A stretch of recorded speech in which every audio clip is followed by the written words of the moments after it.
Merci. Toujours mon pandissa, on a bino JBS maneka di media na kati ya www.congoyalobi.net.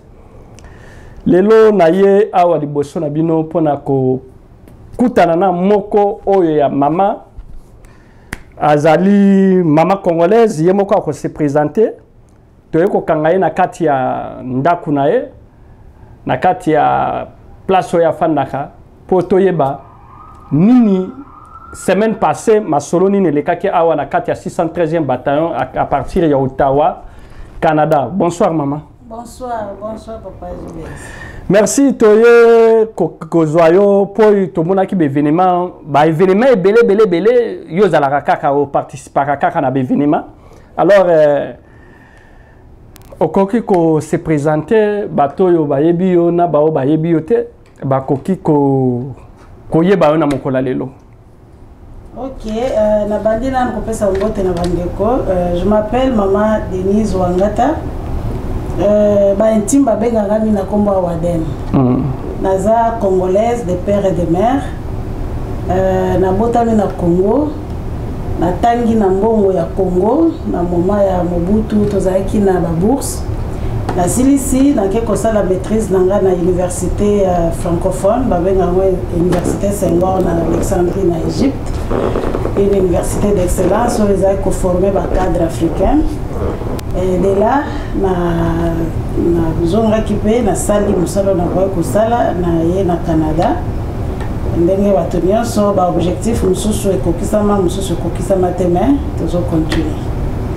Donc, ce que mon ami au lobby, tu me vois dans l'événement parce que on a na ko expliquer bien donc loko moko bozo ko la musayo pour te dire que mais comment tu es distrait Congo ezaya yo vous comprendre donc c'est comment loko wanande pour saka que toza la présent na oyo etali makambo ya mabeli donc c'est pourquoi tu me vois partout donc c'est-à-dire place oyo masolo Congo ezali et sengali o participer et sengali nzoto na yo mobimba eza la place wana parce que mutolo nanga bakunda na Congo na botama na Congo donc tant nazoyoka quelque chose sur le Congo il faut na participer donc si on a participé ça lokola net balongoli moi eloko moko boy donc c'est ce combat là cette participation on a moi bien pour nanga qui est naza congolaise. Merci maman congolaise donc ndenga wuti kolobana dans place Congo bazo solo la lisolo ya Congo mato ina ya yo ka place wana te c'est-à-dire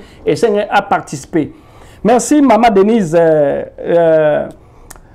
la semaine passée tomoni lisusu place bana ya Congo ba solo la kaka yo za la kaka conférence moko euta koleka na semaine passée est-ce que ozaki pe kaka organisateur na bango ya conférence wana bio kendaki kaka pour que nous participer ndenge biso yo so peto kena ko participer conférence c'est le marqué le 25 mai le 25 mai na université à Ottawa thème non ezaki comme RDC le génocide dont personne n'en parle le viol de la femme congolaise comme arme de guerre.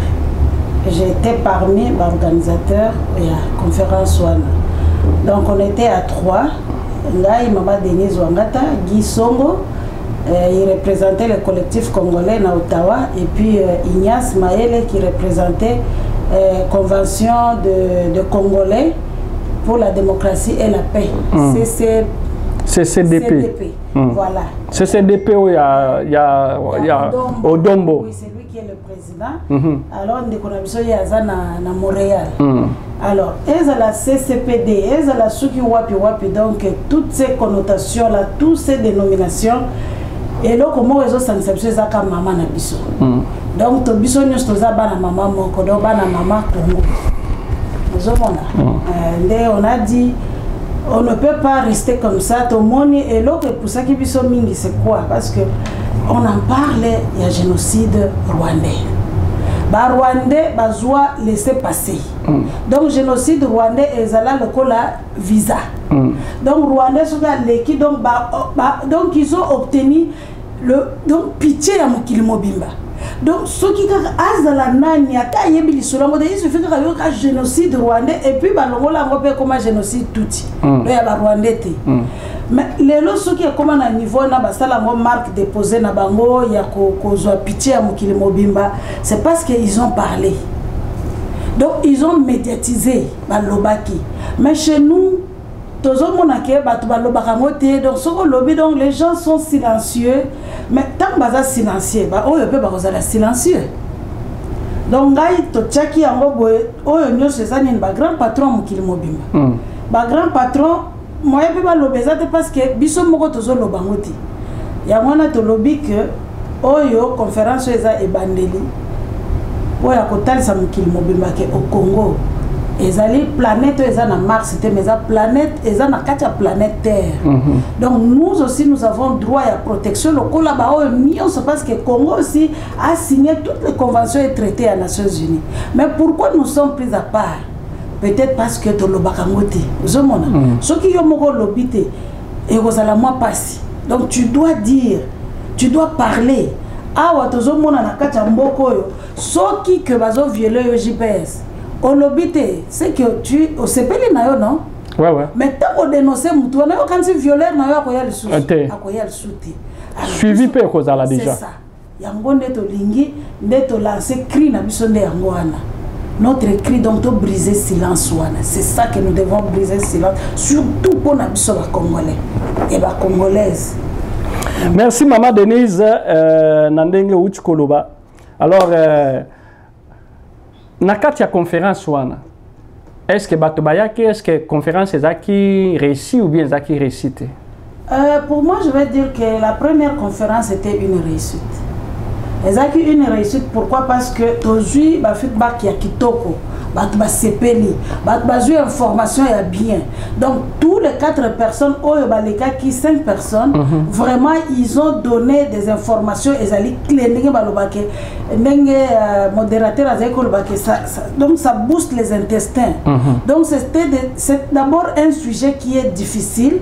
Il y a qu'à supporter qu'il y violer moi il y a 12 mois, il y a 18 mois, tu comprends? Donc personne au monde ne peut vouloir ça. Même à Tabango, on a ça la viol.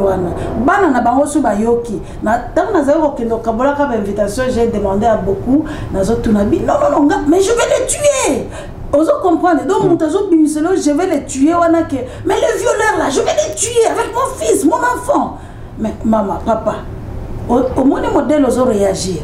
Mais on réagir ce que c'est qui a eu. Mais maintenant, banana bazana voité. Donc tant va violer moi na aleli. Moi aloba alela le sous amitiki. C'est nous maintenant qui devons prendre cette parole. Je prends la parole au nom des enfants violés. Donc je me vois comme cette bébé violée, cette femme violée. Ayenandaku ateka le bon rabo moi aloba. Donc passé. Donc message les kaki qui toko vraiment. Message les kaki qui toko maman Denise na kati ya conférence wana est-ce que batba capta qui quand même d'information? Oui, les gens ont capté l'information parce que le fait d'entendre les gens vous appeler que en tout cas merci pour continuer c'est pour dire que ba capta qui message. Et na koko baksabeta msoko poser la question na kati ya salle na zo devancer yo na kati ya salle ce qui message ezaki na capté depuis ndenge to sala ki propagande ya conférence parce que tout le monde qui na kati ya salle il y a eu ba nationalité différente au bayaki ba rwandais bayaki na ba burundais bayaki parce que nous sommes dit le viol c'est pas ils ont la couleur ya congolais pambati. Ils ont la couleur ya mutunios. Alors, quelques jours avant, les Rwandais ont appelé à l'université d'Ottawa pour dire que l'université a cancellé conférence wana. Alors, Mouto Azaki responsable comme numéro 1 à Bisso, dans le niveau ya conférence, il y a place dans l'université, le professeur Kiringa a ça qui universitaire, on ne peut pas canceller parce que nous sommes les Congolais, on ne les a pas invités, c'est nous qui organisons la conférence. Parce que ce qui se passe chez nous, nous regarde Stali Bangoti. Alors, s'ils viendront, Il n'y a pas de souci parce que d'abord, l'université, c'est un milieu civilisé. Il y a poser la question, il y a on a besoin d'informations. Il y a poser la question, et on les a laissés rentrer. Nous sommes civilisés. Donc, on a ces là qui parce qu'on les a laissés, ils ont posé leurs questions, qui n'ont pas réponse parce qu'ils ont besoin. Donc, nous sommes civilisés pour dire que l'information que nous avions partagée, ils allaient pour ne pas mater, bango peut pas profiter qui peut y avoir bango pe bazwaki mwa mbuma na bango puisque na kati ya sale lokolo wuti ko lekisa ko zwa page wana ya ba Rwandais ba Burundais est-ce que na kati ya sale wana ba Congolais ba ezalaki mingi na ba combattants ou bien te puisque soki na ndenge to monaki bango pe babana ko sala déjà moi babana ko sala net moi ko tia moi ba makelele na sima est-ce que ba Congolais ba sepelaki na ba acte bango babana ko sala na acte ya Rwandais ndenge balinga ko bana ko mituna na bango e bana ko zaneti ko agresser quoi et ça là qui lokola ka moi agitation muki ozo mona mutunio so pour de vrai parce que d'abord un Congolais so monika elongiwa ne pesa ka moi kitoko mingité ba muso ba sala ka même net ka moi ko elingisa ki moi michopo abatu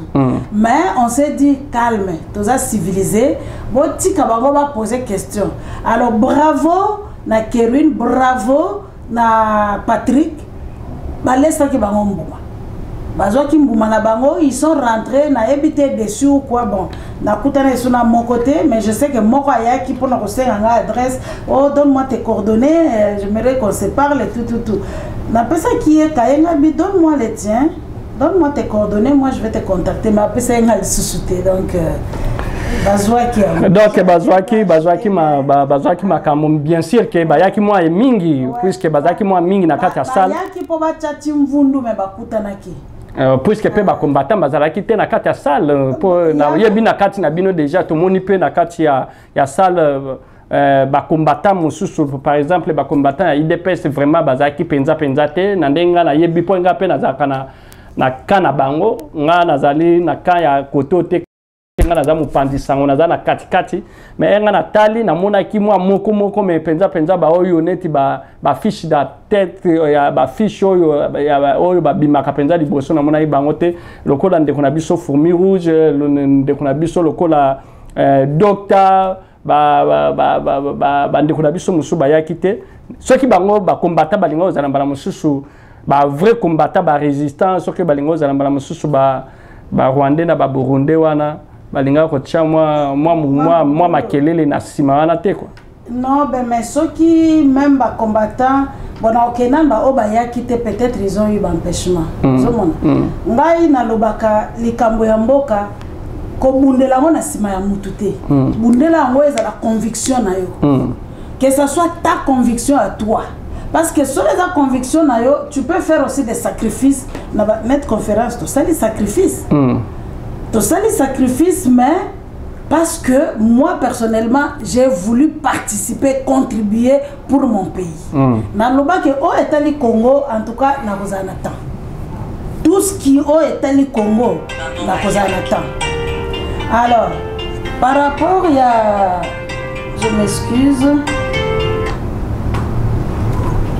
yamba no puisque mbara musupe kozala mama solo mususu ya nakobenga mama alors par rapport à ma combattant au bayakite moi ce que je vais dire bazwa qui peut-être tenté bon ce qui que ça les maïs que bayete parce que ba bilongi mususu s'appelle ça qui bangote waneza choix na bango pour mingi na côté ngala landaka pe mingi balobi kete na kati ya conférence wana mingi ezaki mingi bato pareko na bato bandundu po bino donc comme déjà la division des essais côté donc wana eza ba faux débat JBS wana eza ba faux débat so yoki mutu azo bundela mboka bandika oyo mtu za mtapareko yo za mtu aboye wana eza ba faux débat mutalamuka wana po lataki mokolango pele elamba ya soso leli yango na telemi na ebiso ke bonge beti pour briser le silence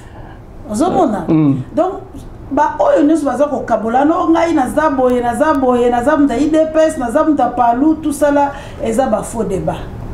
J'appelle ça faux débat et puis j'appelle ça distraction. Donc ils allaient vraiment distraction. Ce qu'ils allaient qui musique ça l'oelinga qui est tonda. Ça les lignes qui est à la plein. Mais oyo zali kamuya mboko ils allaient mutuya. Donc et tozonga JBS nakasa yuana. Basi oyo nyusu bazana zamba, ce ne sont pas des femmes violées. Toutes ces femmes-là, oh, ils vont violer, bah, on va tourner la. Donc, dans le Congo, peut-être que 80% mingi bateau va violer. Mais oui. Mais yo siko yo que nous relevons dans un taille d'épès, bah, on va zo beta les solo à viol. Peut-être il y a une information zoate au comme on a oyo qui information. Neto musunga pour la première fois, moi on a naie baramote. Parmi ba nani ba bateau ba ça qui pour la conférence wana. Mais le Canadien là, il est Canadien. C'est un Canadien de souche. Il a travaillé dans Rwanda, dans la cour pénale à Rwanda pendant des années. Mais pourquoi il est venu et l'autre est allé au Congolais? En quoi il en profite? Hein, JBS? Or, il va profiter de biso. Ba Rwanda so bazana ba stratégie parce que bazo yoka biso. Nenga ba yaki ona si ba yoki biso. Donc ba kebe ba kebo sala bango stratégie na bango ti. Ya ba yako zo puisque na kati na bango na bata aner na bango pe bazaki ebele ba zuba information ba transmettre. Oyo mindelo yo ba lobby makambo solo. Mais où sont les Congolais? Nyoso nozo landa po elongia Patrick et s'appelle Sarayote, po elongia Querine et s'appelle Zote parce qu'il parle de Tshisekedi, il parle de quoi. Mais non. On est à la distraction. Si vraiment tu lingi Congo, tu as une distraction. Tu as une distraction. Tu as na lokola bino organiser na banjo yo boza bino boza qui déjà mis ça toi na bino organiser ango pour na conférence. Est-ce que na fitir bo sala les sous ou bien lokola ba Rwandais ba yedg belé na kati ya salle bo lembi pe bo sala les sous souté. Moi je dis le mot, je vais dire le mot jamais. To ko lembate. Aussi longtemps nan to simbi. Congo nenge sengelité toko lembangoti toko tikati oyo ezali première conférence donc première na bosani na jeune to lobaka to kangaka to fongolaka bokangi nano bokangi nano to kangaka bokangi après na suka boyo ko fongola po bolia. OK donc sikoyo biso to kangi donc to kangi briser le silence to kangi brisons le silence to kangi. Pourquoi le monde n'en parle pas? Oyo nyo sezo le kana Congo. Donc biso siko etokoloba. Donc on va aller de conférence en conférence. Donc matoya batu il faut yokana, il faut ngongana, il faut beta. Donc dato sa no tawa to kotambula, to kokende petit les États-Unis, to kokende Montréal. Les 8 to kolanda docteur Mukwege na Montréal. Donc à Koya. Donc tout ça c'est pour le viol. La femme congolaise. Pas si quand j'entends les mots viol, je me mets à la place de toutes ces femmes-là. Et surtout, sur le comme niveau Yabana. Na regretté qu'il n'a rejoint il y a une maman, n'a regretté qu'il fallait témoigner dans la conférence, mais il y a eu comme moi un petit problème technique. Au niveau, il y a connexion. Alors, moyen, de projeter l'image directement, ils allaient quitter. Mais prochainement, tu vas bien avant. Na tosolola kina maman na longuement c'est une victime oyo yokake a viva yango alala yango amela yango tout. Mais loko moko ya mukie on a ko partager. La maman dit ceci, moi na ngai. Na esika tozala ki il faut que nos luka limio ko pole sabana. Nzela ona po ke bilanga. Bacha barrière. Barrière nwazocha ba Rwandais. Donc avant on les cas il faut foutre nini bon hein donc on va foutre mbongo yes donc ticket wana yozo foutre yozo benga mbongo ticket wana ezali ba violer donc tant comme on a les balekisio na moi quoi kana mobile moko azak nazo zela yo a violer OK aujourd'hui moi les mions kozongi kozonga sous mobile sous na gauche le soir zela yo a violer yo OK abi maman komona ka basi nyonso na quartier wana loboko ka bona letambo tozo tuna biji besini abi okende na bilanga abi mama na kende ke bongo bana ba koliane Abi on faut que tika bien na faut tika tenzela ngo ya tata na ngato ya mama nanga. Bon, imagine-toi cette douleur là, tant de salinga pio. Je pleurais quand la maman là me racontait na leli na bi na beleli nzambe na bi nzambe ya solo ma. Na nyonso wana faute eza ya nani? Faute eza biso moko ba congolais. Faute eza biso. Mais gouvernement c'est déjà c'est bimi. Gouvernement mais le gouvernement c'est la même eza suite.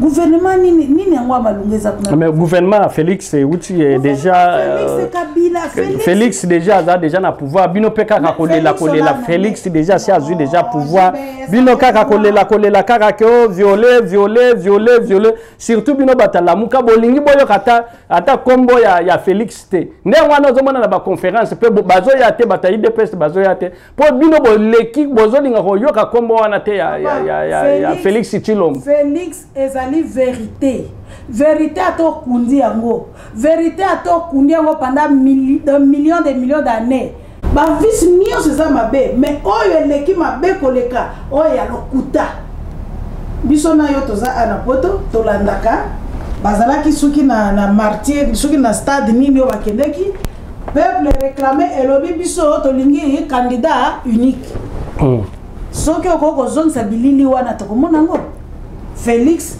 était parmi bao balobaki mutu oyo bokoyoka landi oyo akosi boye bosala nini tomeli mbondo bamelaki mbondo ke bako trahir peuple te. Il a menti mais il a été la première personne à trahir mais ko trahir wana nyonso bazali ko kende wana papa na ngai congolais ezali pas si pour na biso parce que nous sommes plus sentimentalistes. Sentiment de la tibiso parce que ce qui doit qui peuple mso Félix a monté pas pendre vraiment yo mama penza mama yo aboti bana ozo le landenge ozo kake bazo violer bato mwana na yo moko pe yo ndima ke bazoye ba pendre. Oui parce que ezande likambo ya mabele na niveau les likambo ndako nanga moko ti na niveau ezali likambo mabele sur 85 millions d'habitants. Ceux qui 85 millions, ceux qui combien tu as combien? 80 000. 80 millions. 80 millions. Si tu as les cas, tu as les qui, tu as combien de choses là 85. Parce que quand tu as bon mappé, donc la statistique est ça sous. Wana zora oyo ya kala wana er mobutu azalaka. Ozomona. Wana epoka mobutu vraiment ya kala. Mais mutu moko papa ya solo mutu moko a trahir mboka likolo non. Na yo zolinga Félix asala nini? Il doit démissionner. A quoi démissionner mais démissionner pour ngai soki alingi Congo ya asa yibi. Toza anapoto. Yo mona ki poche na ye. Asombi ndako na nini na Waterloo? Ba combattant kaka makambo. Donc ba mona motala ta chemise a bien te ayibi kaka bino ba. Eza question ba combattant te eza question ni les arts ya solo. Félix asombi ndako na nini na Waterloo. En 2 mois que nous sommes à villa. Ezalaka. Mais na yo ki pe ende kone ba otokanga bango suki mikonyo sa olandi kutata ma mongala. Même hier information sur ongana zui ba kangi bango na aéroport à 21 avec beaucoup d'argent. Donc c'est comme si chaque non bango ba yaka na mbongo liquide to ba yaka na ba chèque. Donc bazoya lokola net mallette du banani batu bakanga ki bango ba belge batu bakangi bango ti siko bazoya ki ba belge ba récupérer mbongo to mbongo ezonga ki na Congo. Je ne sais pas. Tous les canaux eloko wana o mama Denise nazo chauffer moi moke puisque mama Denise aza mama Lamuka atambula kaka na babilamba ya basoso partout na ebite fitiri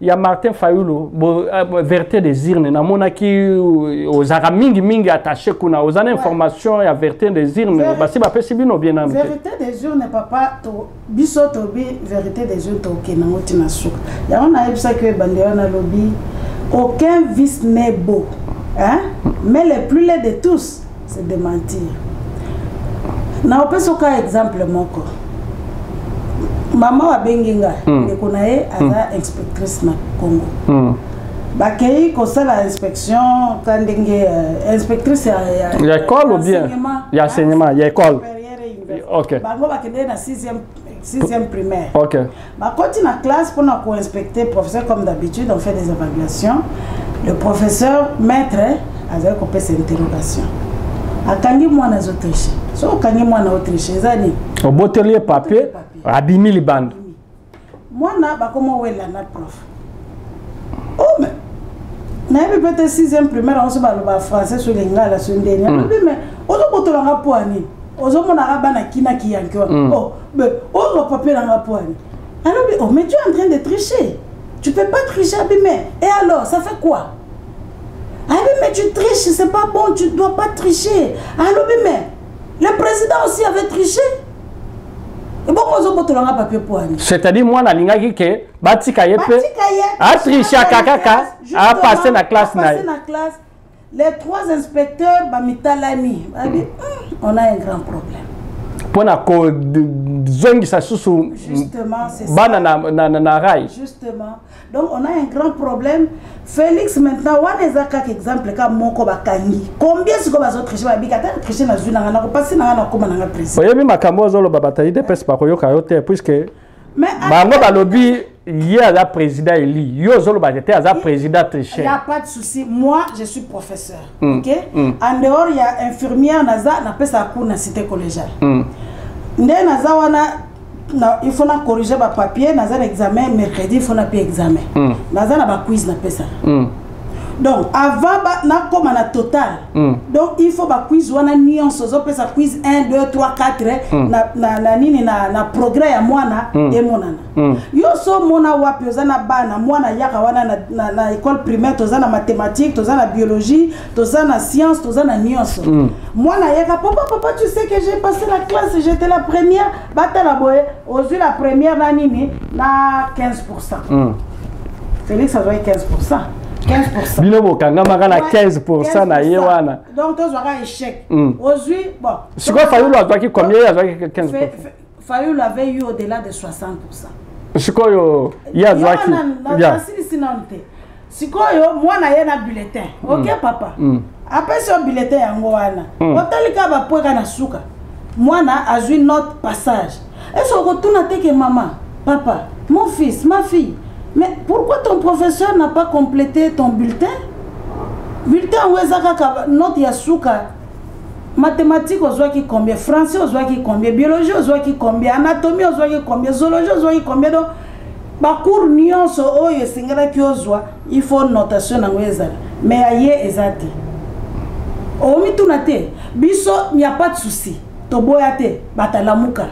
Félix a qui ok, il n'y a pas de problème. Mais voilà que ça biso kasina lemba qui combien, na bandundu qui combien, na kasai qui combien, na Équateur qui combien, so qui 80%.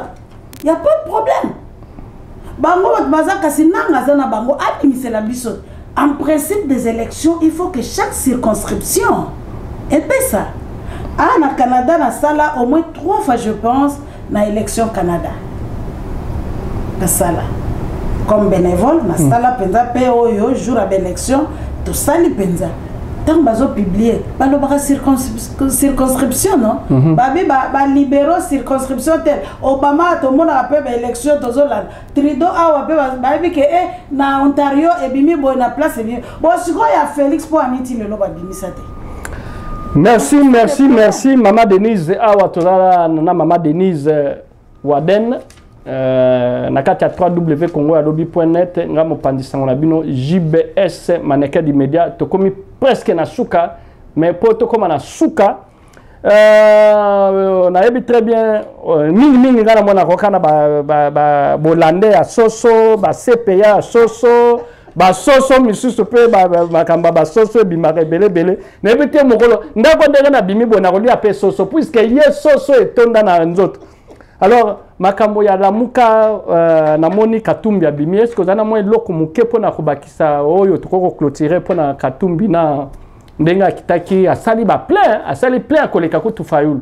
On limite moi aux questions.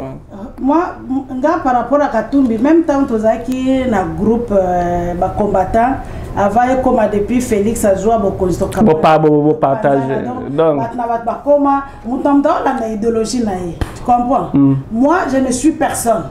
nakolanda te ke o Fayulu tout ça non nazotala idéologie esika so Fayulu abimi balabala peuple ezali na otala intérêt à peuple parce que na kriaka mona loba nous les Congolais tozo sala musala tozo bénéficier te tu comprends Western Union Manigram ayo koma nandeko na ba camarade ba yebaki yo Western Union okozwa il faut otindo mutasi si classe musalezate il faut ka biso na poto tu comprends ngai nanga philosophie nanga que mboke bonga mwana oyo ede na kotanga classe azo musala aide ba musuke yo continue à kotinda tu comprends c'est ça donc nazaravement teke na landa pour na sentiment ya mutu po aza muluba ngabe muluba na landa non mais Moïse Katumbi azama kamba muluba te azali numéro 1 pour le moment ya la muka Moïse Katumbi na kokende du point de vue spirituel pour na répondre na Moïse Katumbi Nzambe moi je crois mais je crois en ces dieux là les dieux tout puissants l'esprit créateur l'esprit saint tout sept puissant Nzambe wana maman catholique toki ouais donc je crois en ces dieux là Katumbi ezali ndengonga o Nzambe azali kolongola bango nyoso mapapu azobimisa bango poisa parce que Katumbi même atakenda poto wana papa il n'a jamais été opposant. Tu es dans le média, tu sais, Lélo. Même à Rwanda, il y a gain de cause parce que les médias, il y a le Kuta et Salam Musala Nango. Moïse a foutu Pembongo. Nalanda qui entre Nini Moko il y a américain. Il a payé pour l'opposant congolais. Il n'a jamais été opposant. Katumbi n'a jamais été opposant, mais maintenant le média extérieur, comment qui koloba opposant. Katumbi a toujours été Moutou Yakabila. Katumbi abala ndeko mwasi na ye azali ndeko ya mwasi ya Kagame. Katumbi c'est lui qui gère le minerai ya Kagame na Shaba na Congo. Katumbi kasumbalesa mituko na ye bimaka mikolo nyonso kenda kasumbalesa butu. Et ba contrôler. Ko ba ka deuxième bazaka. Mais ba ko contrôler ngo te pesa Kabila pesi ordre. Mais Kabila a souvent le pouvoir. Ne t'en fais pas, c'est Kabila qui est là, c'est Kabila qui donne. Kabila a le pouvoir, c'est bon, le gouvernement, le parlement, le modèle bazar. Moi, Katumbi, ce qui a kokende, Akende parce qu'il n'aime pas le Congo. Katumbi n'aime pas le Congo. Sa mission a yaki po aluka ko déstabiliser Fayulu, mais ko déstabiliser parce que le Seigneur. Mais balobi. Mais Katumbi a des patrons à Fayulu. Yé mota salaki ba campagne à Fayulu nyoso. Ne wana Fayulu akangi muno kwa zobanga lobi kete patron azali a robot. Na sima rozala suna besoin bongo. Non, Fayulu n'est pas pauvre comme toi et moi. Fayulu a nambongo. Fayulu a contribué. Ba nyoso basali wana ba contribuer. Même bongo oyo Katumbi akobete la tolo. JBS. Papa na yeba lobe azaki na poissonnerie mbongo kombe atikela ye na compte. Mbongo Katumbi azana weza mbongo ya Congolais, eza mbongo ya yo eza mbongo yanga. Eza mbongo ba minere. Aujourd'hui tu vas au Shaba, un chinois qui donne l'ordre. Et le mama mongala ke mukomsu boyoka chinois a posé candidature comme président ya Congo, tala ba bazo yambaye. Kasumbalesa batia Katumbi atia chinois mutaza ko diriger péage ya mitukezole. Wow! Ba nini ba pyramide o bazai ko benga soki ba scoria se soki nini. Tuna bato bazaki na Lubumbashi. Ba yebi Katumbi a tout vendu combien de milliards? Ndawa. Kasimbo wana ndio azo sala campagne ya Fayulu. Non. Katumbi est là juste pour distraire, mais à Kolonga le soutien pour peuple à ça la mukaki. Na minute ça n'a question à la muka na bango à structure ou à la politique. Nous sommes là, nous sommes pas là dedans. Mais biso tozali il y a esprit, état d'esprit. Donc Moïse, ce gars ko la muka, ce gars ko ça ni donc Kolonga plutôt je m'excuse. Il est ce qui est coordonnateur, il n'y a pas de souci. Déjà, Bimisi déjà comité naïe déjà. Bimisa comité naïe. Na porte-parole naïe. Bimisa naïe porte-parole naïe, c'est son affaire. Le peuple congolais n'y est pas là. Toza kunati. Toza na bilo konate parce qu'on sait qu'il est traître. Yo moni mikolote nzambe bako sakaiti. Jet privé oya ye. Oyo wana Tshisekedi atambola kana yango banda.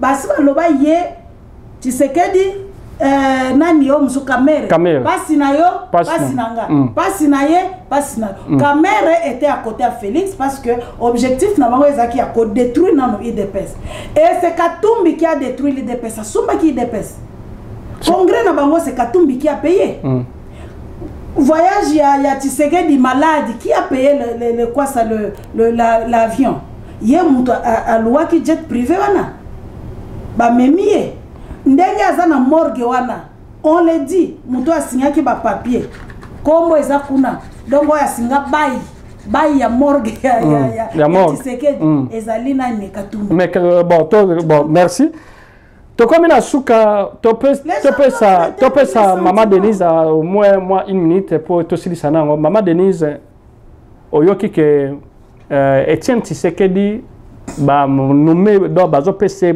pour mpifo ya héros national na yo aux yeux en open denini est-ce que azo mérité ou bien azo mérité pour dans un monde na ba réseaux sociaux ezo toka na moni pe nani ndeko ya Joseph Alobi qui était hier encore mérité rôle wana ya grade wana ya héros national te.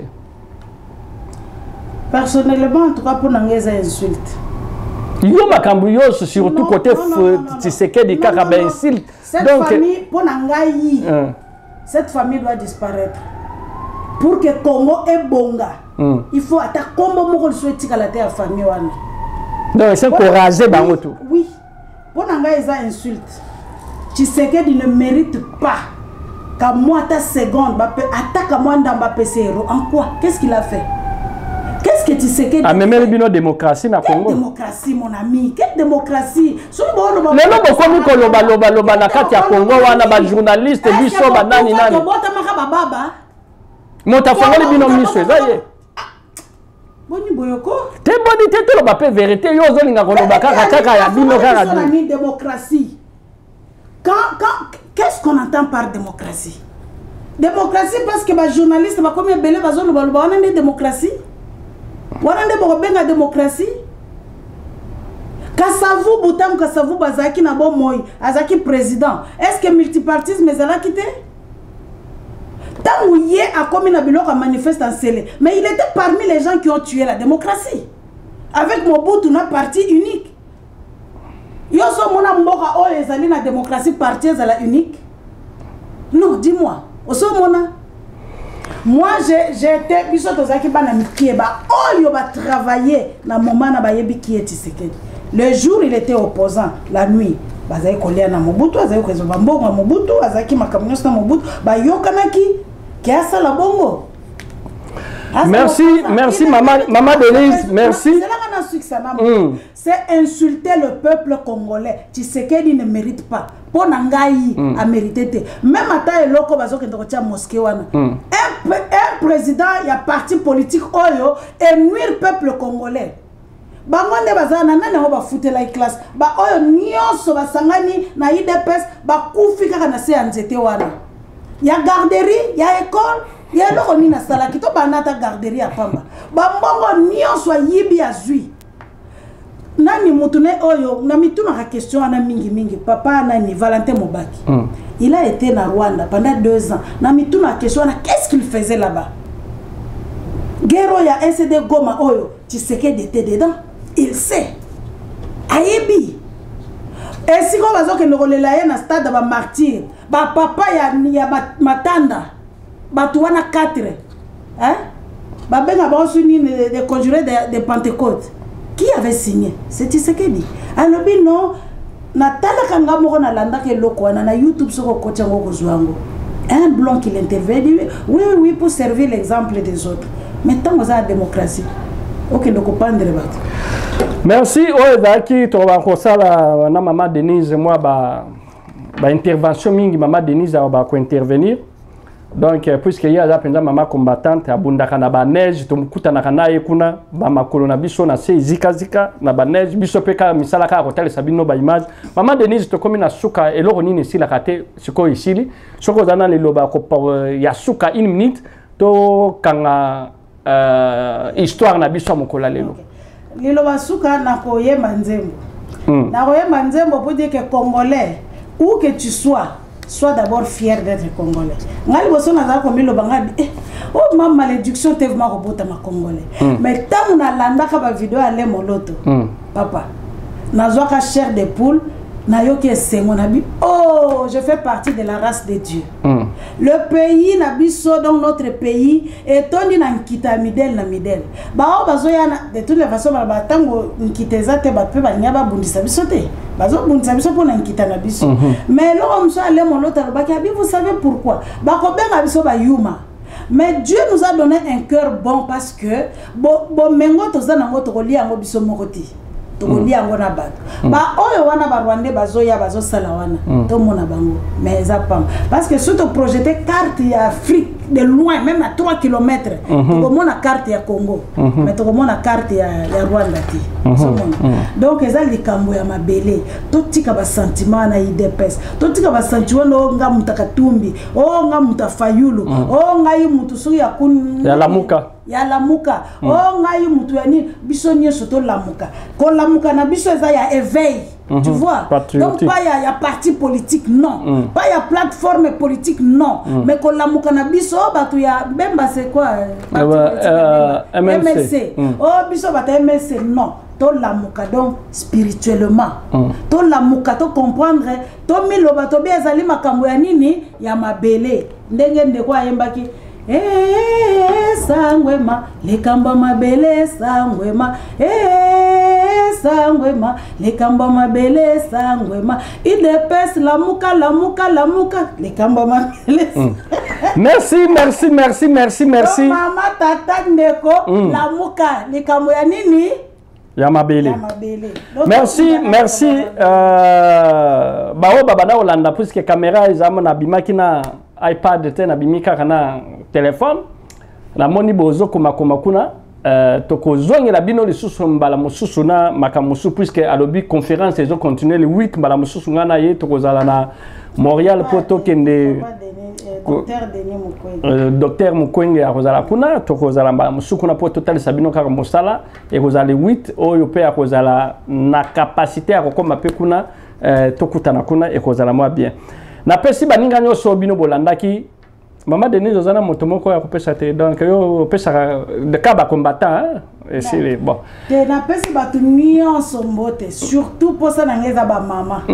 Donc ba mama mbote ba mama ya Canada partout ba mama combattant ba nyonso ba kolanda Maman Denise Mama Waden na pesi bino mbote to telema to déboulonner ba papa.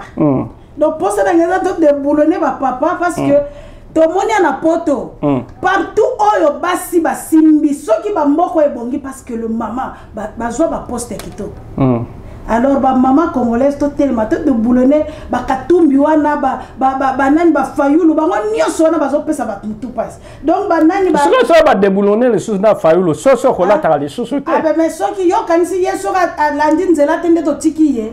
Non. Pour bino BDD boza mystique. Non. Fayulu na minito yo azana no na nzela obiso to lingi. Parce que biso suka na soki a déraillé. Soki aza mutu ya nini oyo biso to ya peuple lisusu te. Peuple muté ponaki. Place aza wana za peuple. Peuple wana nzambe muta touché ki motema. Donc soki atosi peuple te alani batuna ye wana au plateforme tout ça là le Seigneur va susciter notre personne, il va aller et il va perdre. Nous on va chercher merci les mamans, nous devons déboulonner. Donc ba maman c'est ça. merci message à ba maman yango wana tozaki na Maman Denise Waden ma oyo abundaka mingi pona na yako kangayeka surprise po alinga kolo tozaki na conférence na zwaki epenza bien te sengeli ameka opesa la to komi pe na suka na pesi ser nanga Marie Palangi mbote na pesi Jacques Koli na voyage na côté aketi mbote na pesi Gisongo ndenga yaki pe na nini malgré que asali pe musala na ye na pesi na pesi le sako na Gilles Songo ya na pesi pe na Ignace merci voilà dade informateur na biso oyo salaki mwa makambo ya ba singa kuna na pesi pe Monique Ndaiwel maman na Raissa et prêché la pesi Igwe Ramses Dieu donné lowa master nanga bola na pièce oyo bokota bola na conférence ndenge lekaki bato bayaki belé malgré que moi ba Rwandais pe bazaki belé mais bayaki kozwa pe information na bango po imbala musupe ba misu bazo sala pe ba thèse na bango sur makambo ya Congo. Alors moi to benga na bango moi biso ezaki te nde ngwana toyaki bye tozo luka fourmi rouge. Pourquoi aya quitté bamo mais c'est bamo puisque poto tout naye aya quitté tout monde qui est na États-Unis abana ko sala contrôle penza ya makasi na porte pona bato ba Rwandais bakota te mais awa ba Rwandais bakota fourmi rouge oza wapi ba Rwandais batonda ki na salle na besoin de lelo ya fourmi rouge et puis na banzi dans des jours tokosala émission na professeur Nyombi azali awa nano na Ottawa tokokutana na imbala musu lobby ou bien mercredi bokozwa oyo yes akosanza donc ba question est déjà bien préparé pour na professeur Nyombi azali awa na Ottawa alors tokutana na émission mususu ezoya bo s'abonner bo keneka na place oyo na YouTube place oyo bakomi Congo ya lobby ngawana ba émission yo so biso to bakosala e ko bakobimela bino a na ngonga nyoso oyo biso to bako lancer ba vidéo na biso bye bo tikala malambo bye